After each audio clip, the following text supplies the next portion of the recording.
विषय गणित प्रश्नावली 7.4 अध्याय 7 त्रिभुज ए बी और सी डी क्रम से एक चतुर्भुज की सबसे छोटी और सबसे बड़ी भुजा है। देखिए संलग्न चित्र। इस चित्र के अनुसार दर्शाइए कि कोण ए ये वाला कोण ए बड़ा है और ये कोण सी छोटा है, ये कोण बी बड़ा है और ये कोण डी छोटा है। तो हमारे पास क्या दिया, ए बी सी डी चतुर्भुज में हमको दिया है एक ए बी सी डी चतुर्भुज, और इस चतुर्भुज की आकृति में क्या दिया है हमारे पास, ए बी सबसे छोटी जो ए बी भुजा है वो इस चतुर्भुज की सबसे छोटी भुजा है, और जो सी डी है वो सबसे छोटी भुजा है, और कौन सी, सी डी सबसे बड़ी भुजा है।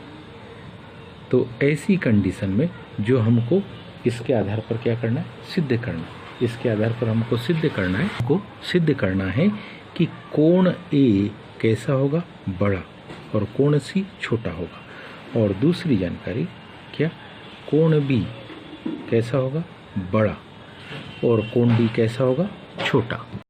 दी गई आकृति में हम एसी विकर्ण के सापेक्ष दो त्रिभुज बनाएंगे। अब हम में से सब जानते हैं क्या, क्योंकि क्या चतुर्भुज ए बी सी डी में ए बी कैसी भुजा, सबसे छोटी, वह कौन सी, सी डी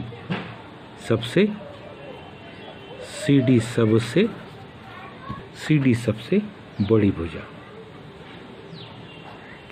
इसलिए जब त्रिभुज को एसी के सापेक्ष काटेंगे तब हमारे पास त्रिभुज ए बी सी में, कौन से त्रिभुज में, ए बी सी में हम पाएंगे कि ए बी भुजा कैसी होगी, छोटी, और बी सी भुजा कैसी होगी, बड़ी। अब क्योंकि ए बी भुजा छोटी है तो मान लो यहाँ पर कोण बन रहा है कोण 1, और मान लो यहाँ पर कोण बन रहा है 2, तो हम बड़ी आसानी से कह सकते हैं कि ए बी के सामने का कोण 2 छोटा होगा और बी सी के सामने का कोण 1 कैसा होगा, बड़ा होगा। तो हम लिख सकते हैं क्या, कोण 1 कैसा होगा, बड़ा होगा, और कोण 2 कैसा होगा, छोटा होगा। इसको हम लिख रहे हैं समीकरण 1। कारण क्या लिखेंगे, क्योंकि बी सी बड़ी है, बी सी भुजा बड़ी, तो उसके सामने का कोण, कारण क्या लिखेंगे, क्योंकि बड़ी भुजा का कौन सा कोण, सम्मुख कोण। बड़ी भुजा का सम्मुख कोण कैसा होता है, बड़ा होता है, और छोटी भुजा का सम्मुख कोण छोटा होगा। अब इसी प्रकार इस दूसरे त्रिभुज ए सी डी में देखिए, कौन से त्रिभुज में, ए सी डी में अगर ध्यान से देखें, त्रिभुज ए सी डी में हम पाते हैं कि सबसे बड़ी भुजा सी डी है, इसलिए ए डी कैसी होगी, छोटी होगी। इसलिए यहाँ पर मान लो कोण क्रमांक बन रहा है 3, और यहाँ पर बन रहा है मान लो कोण क्रमांक कौन सा, 4। तो कंडीशन देखिए, हम पाएंगे ए डी भुजा कैसी होगी, छोटी, ए डी भुजा इसमें छोटी होगी, और सी डी भुजा कैसी होगी, बड़ी। तो सी डी बड़ी है और ए डी कैसी है, छोटी। तो सी डी के सामने का कोण 3 कैसा होगा, बड़ा, और ए डी के सामने का कोण 4 कैसा होगा, छोटा। ये समीकरण नंबर 2। कारण बड़ी भुजा का सम्मुख कोण बड़ा होता है, छोटी भुजा का सम्मुख कोण छोटा होता है। यदि अब हमने समीकरण 1 में समीकरण 2 को क्या कर दिया, जोड़ दिया, तो 1 में 2 को जोड़ने पर मानाएगा कोण 1 धन कोण 3 ये बड़ा होगा, कोण 2 धन कोण 4। अब इन आकृति को ध्यान से देखें तो हम पाते कोण 1 का है चाहे कोण 3 का है, ये कंप्लीट कोण ए बन रहा है। और यदि हम कोण 2 कहे और कोण 4 कहे तो दोनों का जोड़ करने पर क्या आ रहा, कोण सी आ रहा। तो हम लिख सकते क्या कि कोण ए बड़ा होगा और कोण सी छोटा होगा। ये प्रथम भाग सिद्ध हुआ। इसी प्रकार बी डी विकर्ण के सापेक्ष अगर देखें तो हम पाएंगे ए बी सबसे छोटी, तो ए बी छोटी है, ए डी बड़ी है, तो ए बी के सामने का कोण ये छोटा होगा और ए डी के सामने का कोण ये बड़ा होगा। मान लो इसको अपन ए कोण कह दे, और मान लो इसको हम कौन सा, बी कोण कह दे।